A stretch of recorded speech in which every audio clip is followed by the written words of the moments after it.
Hello friends, हमारे channel Hindi IT गुरु में आप सबका स्वागत है। जैसा कि हम लोग पॉलिटी पढ़े हैं, पॉलिटी के अंतर्गत भाग 5 यानी राष्ट्रपति को पढ़े हैं। राष्ट्रपति में हम अब पढ़ेंगे संसद यानी पार्लियामेंट, अनुच्छेद 79 से लेकर अनुच्छेद 122 तक। संसद को हम 3 भागों में बांटते हैं। पहला लोकसभा, दूसरा राज्यसभा, तीसरा राष्ट्रपति। Lok Sabha house of the people, Rajya Sabha house of the state और प्रेसिडेंट। तो हाउस मानी लोकसभा को 81 अनुच्छेद, राज्यसभा का अनुच्छेद 80 और राष्ट्रपति का 52। इसकी याद करें तो सरला मैंने स से हो जाएगा तो आपका लोकसभा, स से हो जाएगा आपका संसद का होता है 79 और लोकसभा होता है 81 और राज्यसभा 80। इस तरह सरला के ट्रिक से हम लोग याद कर लेंगे। संसद स से संसद 89, र से राज्यसभा 80, ल से लोकसभा 81। अब लोकसभा पढ़ेंगे। अनुच्छेद 81 के तहत भारत में एक लोकसभा होगा, यानी अनुच्छेद 81 के तहत भारत में एक लोकसभा होना चाहिए। इसका गठन 17 अप्रैल 1952 को हुआ था। लोकसभा का गठन 17 अप्रैल 1952 को हुआ था। लोकसभा की पहली बैठक 13 मई 1952 को हुई थी, यानी हाउस ऑफ द पीपुल की पहली बैठक 13 मई 1952 को हुई थी। यह जनता का प्रतिनिधित्व करता है। जो लोकसभा होता है यह जनता का प्रतिनिधित्व करता है। इसको निम्न सदन यानी लोअर हाउस कहते हैं, यानी यह लोकप्रिय सदन होता है। इसको भारत सदन के नाम से भी जाना जाता है। योग्यताएं भारत का योग्यताएं अनुच्छेद 84 के तहत वह भारत का नागरिक हो, यानी लोकसभा का मेंबर भारत का नागरिक होना चाहिए। पागल या दिवालिया न हो, किसी लाभ के पद पे नहीं होना चाहिए, 25 वर्ष की आयु पूरी कर चुका हो, मतदाता सूची में नाम दर्ज हो, जनप्रतिनिधित्व अधिनियम 1951 के शर्तों का पालन कर रहा है। और लोकसभा में मेंबर का कैसे चुनाव होता है? निर्वाचन। लोकसभा के सदस्यों का निर्वाचन प्रत्यक्ष जनता के द्वारा किया जाता है, यानी जनता के द्वारा लोकसभा के सदस्यों का निर्वाचन होता है। शपथ अनुच्छेद 99। लोकसभा के सदस्यों का शपथ राष्ट्रपति या राष्ट्रपति द्वारा नियुक्त किसी भी व्यक्ति के द्वारा कराया जाता है। इस लोकसभा के सदस्यों को शपथ राष्ट्रपति या राष्ट्रपति के किसी भी व्यक्ति के द्वारा दिलाया जाता है। कार्यकाल अनुच्छेद 89। कार्यकाल 5 वर्ष का होता है। वेतन, इन्हें 1 लाख रुपये मंथली सैलरी मिलती है, जो 50,000 इनकी पुरानी सैलरी थी। 45,000 रुपये क्षेत्र भत्ता में आंशिक मिलता है और 45,000 रुपये कार्यालय खर्च मिलता है मंथली, और 20,000 रुपये पेंशन, 2,000 रुपये दैनिक भत्ता, 5 करोड़ रुपये संसद निधि मिलती है। भारत की संचित निधि से मिलती है अनुसूचित 2 के तहत, और इनके वेतन पे कोई टैक्स नहीं लगता है।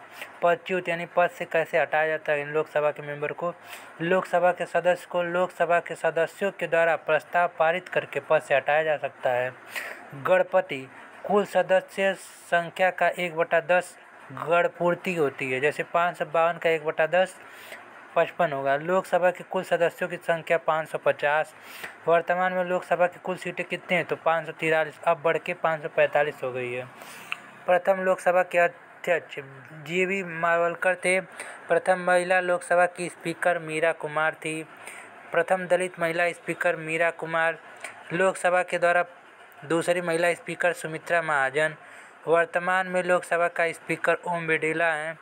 यूपी से 80 सांसद लोकसभा के लिए सर्वाधिक निर्वाचित किए जाते हैं। यूपी से सबसे 80 अधिक सांसद निर्वाचित किए जाते हैं। लोकसभा में 84 सीटें और सुप्रीम कोर्ट के लिए 47 सीटें और एसटी के लिए रिजर्व की गई है।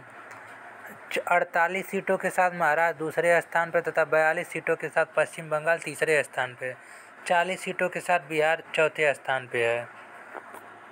अब लोकसभा के निर्वाचन में कोई उम्मीदवार 70 लाख रुपए खर्च कर सकता है, जबकि विधानसभा के निर्वाचन में 28 लाख रुपए खर्च कर सकता है।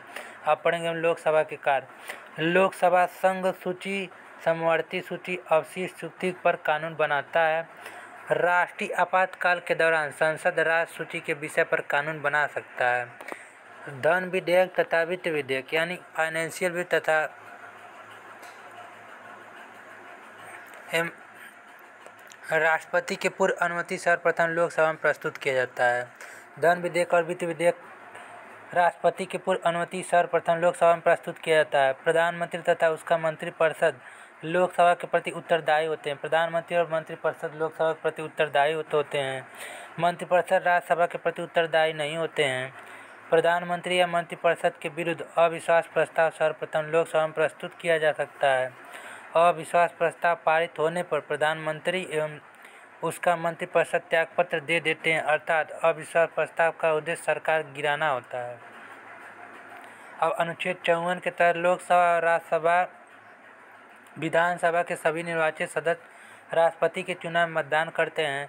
राष्ट्रपति के निर्वाचन मंडल में लोकसभा के सदस्य सम्मिलित होते हैं। उपराष्ट्रपति के निर्वाचन में अनुच्छेद 66 के तहत लोकसभा के सदस्य मतदान में भाग लेते हैं। अनुच्छेद 93 के तहत लोकसभा के अध्यक्ष उपाध्यक्षों के निर्वाचन में लोकसभा के सदस्य मतदान करते हैं। राष्ट्रपति के महाभियोग की प्रक्रिया लोकसभा के सदस्य मतदान करते हैं। राष्ट्रपति के महाभियोग की प्रक्रिया लोकसभा के सदस्यों के द्वारा मतदान की जाती है। उपराष्ट्रपति को हटाने में राज्यसभा के सदस्यों द्वारा प्रस्ताव पारित किया जाता है। इसके उपरांत लोकसभा द्वारा अनुमोदन किया जाता है। लोकसभा संघ सूची के विषय पर, समवर्ती सूची, अवशिष्ट शक्ति के विषय पर कानून बनाता है। राष्ट्रीय आपातकाल के दौरान लोकसभा यानी संसद राज्य सूची के विषय पर कानून बना सकता है। अब लोकसभा तथा राज्यसभा का कोई भी सांसद लगातार 60 दिनों तक अनुपस्थित रहता है, तो अगर कोई भी लोकसभा का सांसद 60 दिनों तक अनुपस्थित रहेगा तो उसकी सदस्यता समाप्त कर दी जाएगी, यानी वो उसकी मेंबरशिप समाप्त कर जाएगी। लोकसभा में सुप्रीम कोर्ट की 84 सीटें तथा एसटी के लिए 47 सीटें रिजर्व की गई है।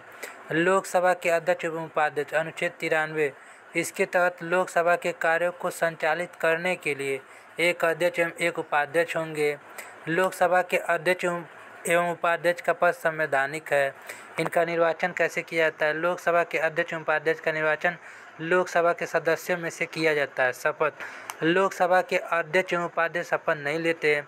कार्यकाल, इनका कार्यकाल 5 वर्ष होता है। वेतन, इनको मंथली 4 लाख रुपए दिए जाते हैं, जो भारत के संसद निधि से दी जाती है अनुच्छेद 266 के तहत, और अनुसूचित 2 के तहत दी जाती है। त्यागपत्र, लोकसभा के अध्यक्ष एवं उपाध्यक्ष अपना त्यागपत्र एक दूसरे को देते हैं, यानी एक दूसरे को आपस में देते हैं, अर्थात अध्यक्ष उपाध्यक्ष को देता है और उपाध्यक्ष अध्यक्ष को अपना त्यागपत्र देता है। पदच्युति, इनके पद से कैसे हटाया जाता है? लोकसभा के अध्यक्ष को उपाध्यक्ष को अनुच्छेद 94 के तहत पद से हटाया जाता है। लोकसभा में साधारण बहुमत से प्रस्ताव पारित करके पद से हटाया जाता है। अब प्रथम लोकसभा का अध्यक्ष जीवी मालवणकर थे। अब प्रथम महिला दलित स्पीकर मीरा कुमार, दूसरी महिला स्पीकर सुमित्रा महाजन, वर्तमान में स्पीकर ओम बिड़ला, प्रथम महिला लोकसभा के सांसद राधाबाई साबरयान।